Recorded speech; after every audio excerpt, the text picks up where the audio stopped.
عام طور پر جب لوگ اپنی سوانح حیات یا آپ بیتی لکھتے ہیں تو اپنی کمزوریوں، غلطیوں اور خامیوں پر پردہ ڈال دیتے ہیں۔ لیکن آج جس کتاب کی بات میں نے آپ سے کرنی ہے، اس میں مصنف نے اپنے دل کے چھپے ہوئے گوشے کتاب پڑھنے والوں کے سامنے بے باکی سے کھول کر رکھ دیے ہیں۔ آج کا ہمارا موضوع ہے ممتاز مفتی صاحب کی کتاب علی پور کا ایلی۔ اس کتاب کے ساتھ ایک مسئلہ سمجھ لیں یا اس کی خاصیت، اس کی کہانی روایتی ناولوں جیسی بالکل نہیں ہے۔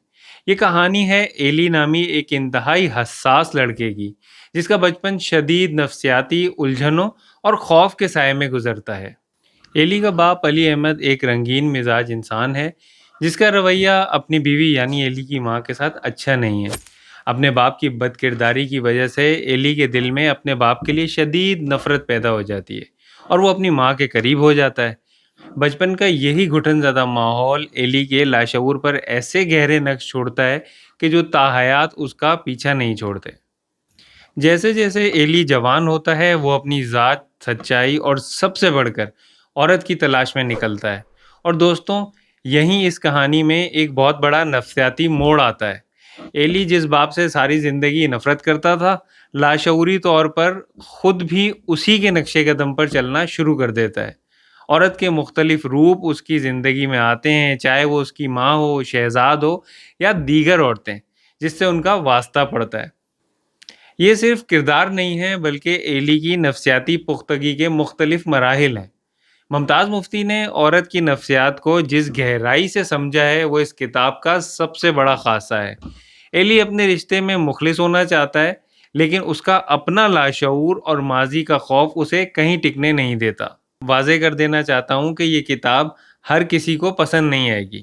بعض مقامات پر یہ آپ کو بہت طویل محسوس ہوگی، اور اس میں کچھ موضوعات ایسے ہیں جو کچھ قارئین کے لیے غیر آرام دہ ہو سکتے ہیں۔ مفتی صاحب نے ایلی کے روپ میں اپنی اور اپنے خاندان کی نفسانی، جذباتی اور اخلاقی کمزوریوں کو جس طرح بیان کیا ہے، وہ یقیناً حیران کن ہے۔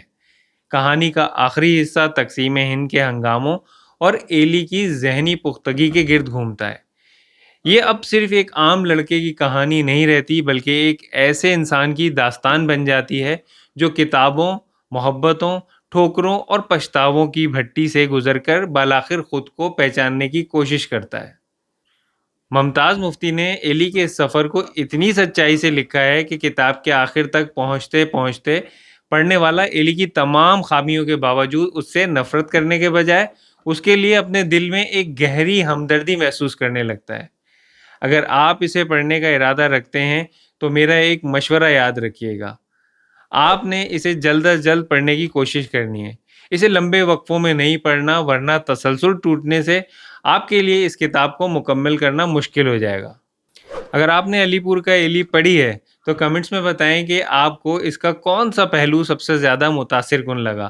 ویڈیو پسند آئی ہو تو اسے لائک شیئر کریں، اور کتابوں کی اس شاندار دنیا کے مزید سفر کے لیے ریڈرز ریپبلک کو سبسکرائب کرنا مت بھولیں۔